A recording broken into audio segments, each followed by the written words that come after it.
Good morning students.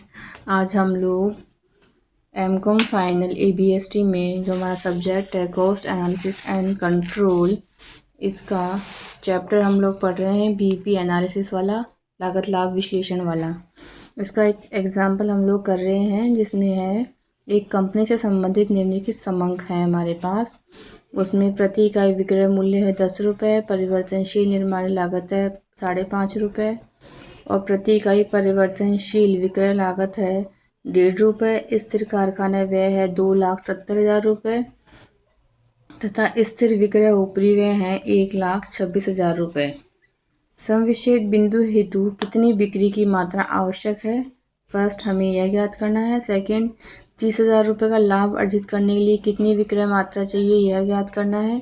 Third, विक्रय पर 20% लाभ अर्जित करने हेतु कितनी विक्रय मात्रा आवश्यक है, यह ज्ञात करना है। फोर्थ, 20 लाख रुपए की बिक्री पर कंपनी कितना लाभ अर्जित करेगी, यह ज्ञात करना है। फिफ्थ, 1,20,000 इकाइयों पर समविच्छेद बिंदु उपलब्ध करने हेतु प्रति इकाई विक्रय मूल्य क्या होना चाहिए। इस प्रकार हम लोग देखते हैं कि सबसे पहले हम लोग ज्ञात करेंगे हमारा कंट्रीब्यूशन कितना है। कंट्रीब्यूशन के लिए हम लोग देखते हैं कि सेलिंग प्राइस हमारे पास है 10 रुपये और हमारा वेरिएबल कॉस्ट है 5.5 रुपये और 1.5 रुपये। तो ये वेरिएबल कॉस्ट हो गई हमारे पास 7 रुपीज़। तो 10 माइनस हम लोग 7 रुपीज़ करेंगे तो ये हमारी कंट्रीब्यूशन पर यूनिट पड़ेगी 3 रुपये पर यूनिट। तो हमारा जब बीईपी हम यूनिट्स में निकालेंगे तो हमारा फार्मूला है fix cost upon contribution per unit. अब हमारी फिक्स कॉस्ट हम लोग देखते हैं 2,70,000 रुपये प्लस 1,26,000 रुपये है और हमारा कंट्रीब्यूशन पर यूनिट आया है 3 रुपये। इसे हम डिवाइड करेंगे तो हमारी यूनिट्स आ गई हैं 1,32,000 रुपये। सेकेंड, हम लोग देखते हैं कि सेल्स हमें कितनी आवश्यक है। हमें 30,000 रुपये का प्रॉफिट लेना है तो कितनी विक्रय की मात्रा होनी चाहिए। तो हमारा फॉर्मूला है fix cost plus desired profit divide by contribution per unit.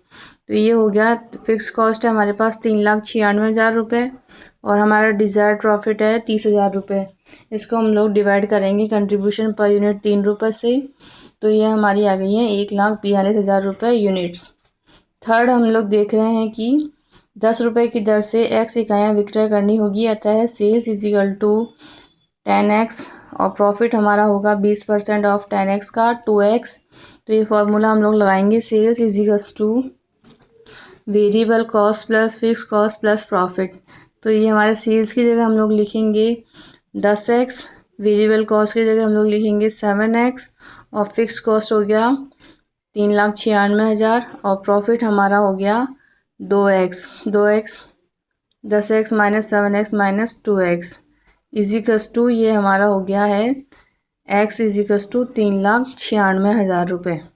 इस प्रकार विक्रय पर 20% लाभ अर्जित करने हेतु 3,96,000 इकाइयाँ बेचनी होगी। अब फोर्थ पॉइंट है हमारा प्रॉफिट। सेल्स जब हमारी 20 लाख रुपए है तो हमारा प्रॉफिट कितना होगा, तो देखते हैं। हम लोग पहले पीवी रेशो निकालेंगे C/S इंटू 100 करके। तो ये हमारा 3/10 इंटू 100 करके आया 30%। अब हम लोग देखते हैं कि profit is equal to sales into PV ratio होगा, उसमें से हम लोग माइनस करेंगे फिक्स कॉस्ट या प्रॉफिट। तो हमारी सेल्स है 20 लाख रुपए, तो 20 लाख का 30% हमने निकाला 6 लाख रुपए, उसमें से हम लोग फिक्स कॉस्ट लेस करेंगे 3,96,000 रुपये। तो ये हमारा आ गया है 2,04,000 रुपये। अब इसके बाद हम लोग देखते हैं selling price per unit to attend BEP at 1,20,000 unit. तो ये हमारा क्या होगा, sale price is equals to fix cost upon BEP units plus variable cost per unit. यह हम लोग देखते हैं 3,96,000 डिवाइड बाय 1,20,000 प्लस 7 तो ये हमारा आ गया है 10.5 रुपये। इस प्रकार समविच्छेद बिंदु 1,20,000 इकाइयों पर उपलब्ध करने हेतु विक्रय मूल्य 10.5 रुपये प्रति इकाई निर्धारित किया जाना चाहिए। नेक्स्ट इलस्ट्रेशन में देखते हैं हम लोग, कंपनी के स्थिर व्यय है 90,000 रुपये, विक्रय है 3 लाख रुपये, लाभ है हमारा 60,000 रुपये। तो हमें निकालना है लाभ मात्रा अनुपात का परिकलन कीजिए।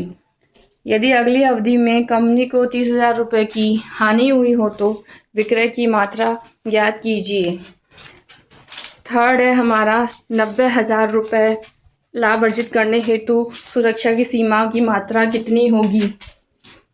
इसके बाद हम लोग देखते हैं पीवी रेशो हम लोग इसमें निकालेंगे तो हम लोग देखते हैं कंट्रीब्यूशन अपॉन सेल्स इंटू 100। तो हमारा कंट्रीब्यूशन है 90,000 प्लस 60,000 अपॉन 3 लाख, तो ये हमारा आ गया है 5%। फिर हमारा सेकंड पॉइंट है कि sales if loss in the next period is ₹30,000। तो हम लोग सबसे पहले निकालेंगे पीवी रेशो। तो ये होगा contribution upon PV, contribution upon sales, ये हमारा सेल्स इज इक्वल्स टू होगा कंट्रीब्यूशन अपॉन पीवी रेशो। तो ये हमारा निकला है 60,000 डिवाइड बाई 50% से 1,20,000 रुपये। तो so there will be a loss of 30,000 at sales of ₹1,20,000। हमारी मार्जिन ऑफ सेफ्टी हम लोग देखते हैं कि प्रॉफिट अपॉन पीवी रेशो, तो ये हो गया हमारा 90,000 अपॉन 50 इंटू 100। तो ये हमारा मार्जिन ऑफ सेफ्टी आया है 1,80,000 रुपये।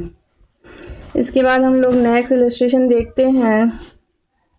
सेलिंग प्राइस है 25 रुपये, डायरेक्ट मटेरियल डायरेक्ट लेबर 8 रुपये, 5 रुपये, फिक्स ओवरहेड है 24,000 रुपये और वेरिएबल ओवरहेड है 60% of direct labour. Trade discount है हमारा 4%। लाभ की राशि हमें ज्ञात कीजिए यदि वास्तविक विक्रय राशि संविच्छेद बिंदु से 15% अधिक हो तथा 20% अधिक हो। सबसे पहले हम लोग देखते हैं सेल प्राइस है हमारी 25 रुपये, उस पर हमें 4% डिस्काउंट मिल रहा है, तो 4% और 25 का 1 रुपये हो गया, तो इससे नेट सेलिंग प्राइस हो गई हमारी 24 रुपये। इसके बाद हम लोग लेस करेंगे वेरिएबल कॉस्ट 8 रुपये, 5 रुपये और 3 रुपये ऐड करके 60% है हमारा लेबर 5 रुपये का, तो ये हो गई हमारी 3 रुपये। इस वक्त 16 रुपये वेरिएबल कॉस्ट हो गई है। तो अब हमारा कंट्रीब्यूशन पर यूनिट आ गया है 8 रुपये। अब हम लोग देखते हैं कि हम लोग बीईपी यूनिट्स निकालेंगे, तो fix cost divide by contribution per unit करेंगे। तो 24,000 रुपये हमारी फिक्स कॉस्ट है, 24,000 डिवाइड बाई 8 करेंगे तो वह आ गया हमारा 3,000 यूनिट्स। उसके बाद sale value at this point हम लोग देख रहे हैं 3,000 इंटू 24 और ₹72,000 रुपये हो जाएगी। अब हम लोग देखें determination of profit if sales is 15%, 20% above the BEP.